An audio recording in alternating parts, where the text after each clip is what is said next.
Kata orang kafir, kalau kita mau menang di medan Uhud ini, bunuh Muhammad. Lihat nih, ya, udah nggak usah pikirin yang lain. Semua penembak jitu sekarang fokus kepada siapa itu? Rasulullah, kepada Muhammad. Muhammad mati, bubar pasukan ini. Dan itu dibaca, Pak, oleh seorang sahabat mulia Rasulullah yang bernama Sayyidina Mus'ab bin Umair. Ini orang hebat, Pak. Ini anak orang kaya. Dulu di Mekah terkenal dengan kekayaannya. Bajunya baju yang paling mahal. Minyak wanginya itu, minyak wangi yang paling mahal. Berasal dari keluarga yang paling kaya di Mekah. Dia tinggalkan kekayaan itu karena cintanya kepada Rasulullah. Dia sebelum perang Uhud dan sebelum ke Madinah, ini sudah dibentuk kecintaan yang luar biasa kepada Rasulullah. Mus'ab itu masuk Islam, diusir sama keluarganya. Dia hijrah ke Habasyah, Pak. Dia hijrah ke Habasyah itu. Pulang ke Mekah, itu Rasulullah tidak berani, Pak, menatap kondisi Mus'ab. Karena begitu miskinnya ini orang. Orang yang paling kaya di Mekah, baju paling bagus, mau makan apa aja. Itu ketika balik dari Habasyah ke Mekah, dia tidak pakai sendal, Pak. Cuma dibungkus dengan apa itu? Anduk. Itu semua orang mengatakan, Mus'ab, betapa miskinnya kamu setelah menjadi umatnya Muhammad. Betapa kirinya kamu setelah mengikuti Muhammad. Mus'ab dengan lantang mengatakan, cukup saya punya Rasulullah satu, maka itu lebih mahal daripada dunia dan seisinya. Itu Mus'ab bin Umair. Orang ini cintanya sama Nabi itu luar biasa. Dia tinggalkan semuanya itu untuk cintanya sama Rasulullah. Mus'ab bin Umair di perang Uhud itu, puncak kecintaannya Mus'ab kepada Rasulullah. Dia lihat itu begitu banyak orang yang ingin membunuh Nabi di perang Uhud. Apa yang terjadi? Mus'ab di perang Uhud itu diperintahkan oleh Rasulullah itu tidak bawa senjata, tapi bawa bendera, simbol pasukan Islam. Mus'ab itu diperintah sama Nabi, apapun yang terjadi Mus'ab, tanganmu itu mengibarkan bendera ke atas, ya Rasulullah. Tapi ketika suasana perang Uhud itu berubah, maka Mus'ab itu tidak lagi konsen kepada benderanya, tapi konsen kepada Rasulullah Shallallahu Alaihi Wasallam. Maka di suasana yang genting itu, Mus'ab itu melihat bahaya besar kepada Rasulullah dan kaum muslimin. Dia melihat begitu banyak pemanah, begitu banyak lembing yang diarahkan kepada Rasulullah Shallallahu Alaihi Wasallam. Soal Nabi itu dijaga malaikat Jibril itu lain perkara. Tapi manusia itu kan wajib berikhtiar, Pak. Manusia itu wajib berusaha. Setelah berusaha, usaha itu dibarengi dengan apa itu? Tawakal. Tawakal itu bukan pekerjaan kosong. Tawakal itu seorang tuh berusaha. Kata Mus'ab, saya tahu Rasulullah itu kekasih Allah, tapi saya tahu anak panah itu tajam dan bisa membunuh Rasulullah. Apa yang terjadi ya para hadirin? Mus'ab itu menjadi perisai hidup Rasulullah tanpa senjata. Bendera yang asalnya beliau pegang itu dijadikan perisai untuk Rasulullah.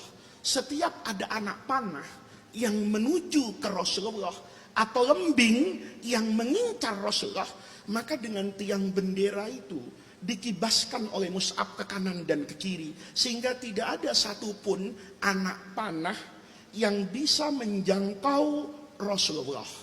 Abu Sufyan melihat, kata Abu Sufyan, kita tidak bisa bunuh Muhammad ini sebelum kita bunuh Mus'ab.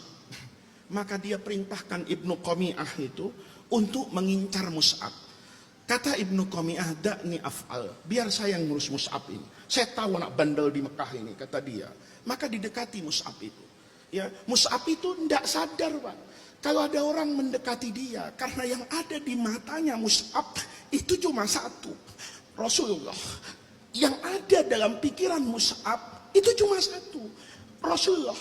Jadi dia hanya konsen, tidak boleh ada anak panah, tidak boleh ada lembing, tidak boleh ada pedang yang mendekati dan mengarah ke Rasulullah tanpa dia pernah tahu bahwa ada pedang yang sangat dekat mendekati kepada badannya.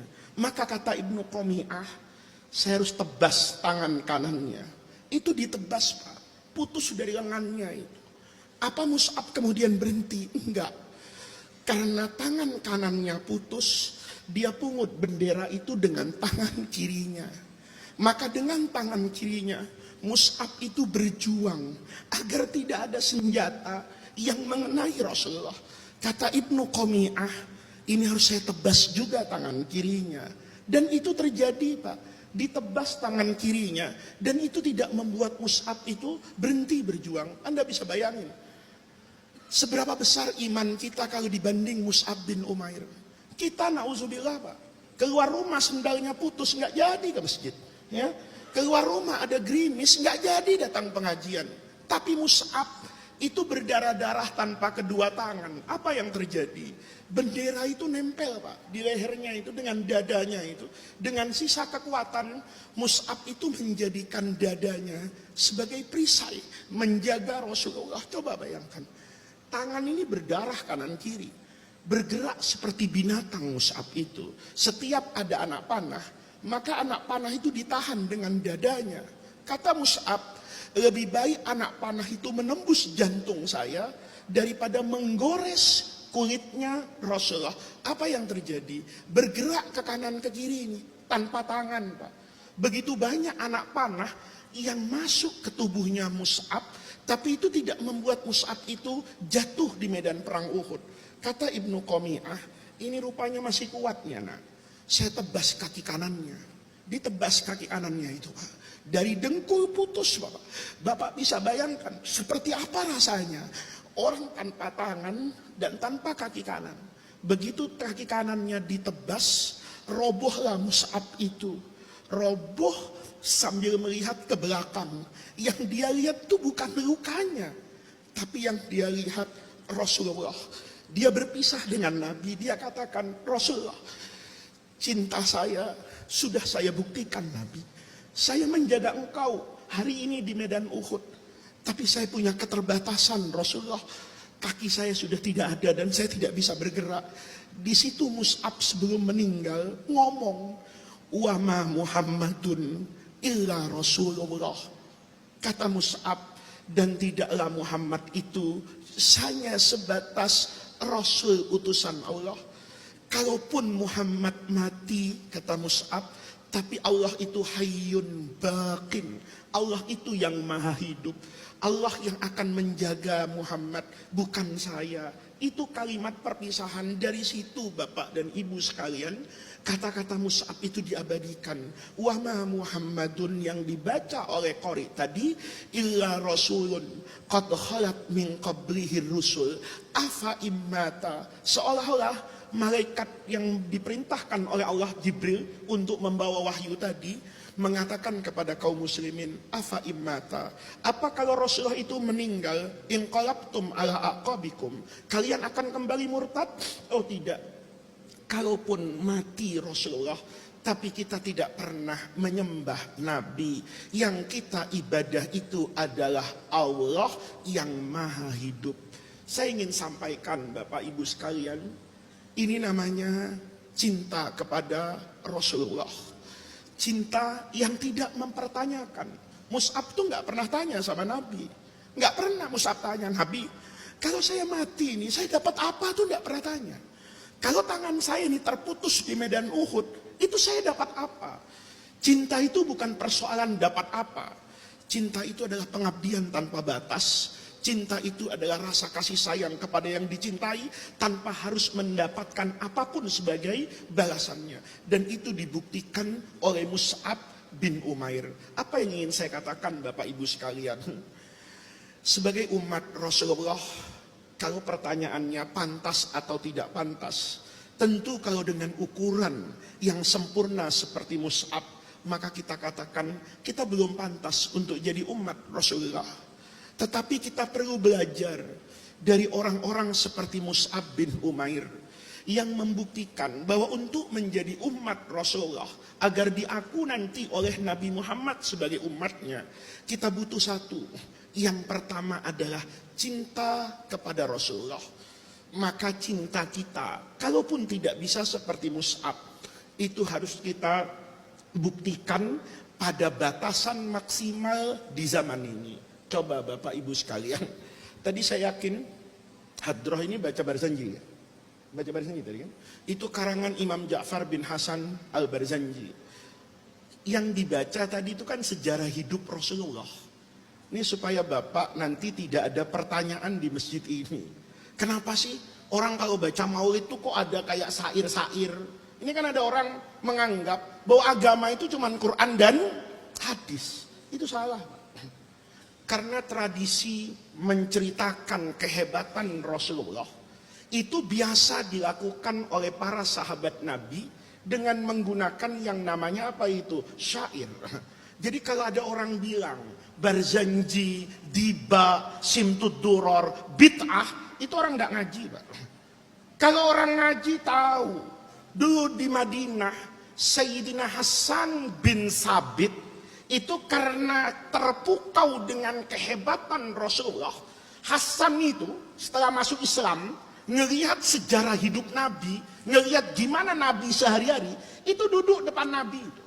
Dia bacakan syair. Apa kata Hasan? Wa ajmalu min kalam taraqattu aini, wa ahsanu min kalam talidin nisa'u, hulikta mubarra'an min kulli aibin, ka'annaka qad hulikta kama tasha. Itu kan baca syair, Pak. Maka kalau kita tidak bisa seperti Mus'ab bin Umair, minimal kita datang ke majelis mempelajari sejarah hidup Rasulullah. Saya juga pesan sama yang baca maulid itu. Maulid itu jangan cuma dibaca, tapi dimaknai, dipahami. Kalau nanti sudah paham, maka kita akan mengerti siapa itu Rasulullah. Kalau sudah mengerti siapa Rasulullah, kita pasti akan jatuh cinta kepada Rasulullah. Jadi pada maulid kali ini, saya tidak berpanjang lebar, kecuali mengajarkan yang pertama, kunci untuk menjadi umat Rasulullah, itu yang pertama mahabbah. Kalau kita sudah mengenal Rasulullah, dekat ke majelis-majelis, belajar sejarah hidup Rasulullah, mengenal betul siapa Rasulullah, timbul kecintaan di dalam sanubari kita, maka kecintaan itulah nanti yang akan melahirkan perilaku yang diwarnai dengan kepatuhan kepada Rasulullah, kesediaan untuk mengorbankan apapun yang kita miliki untuk Rasulullah.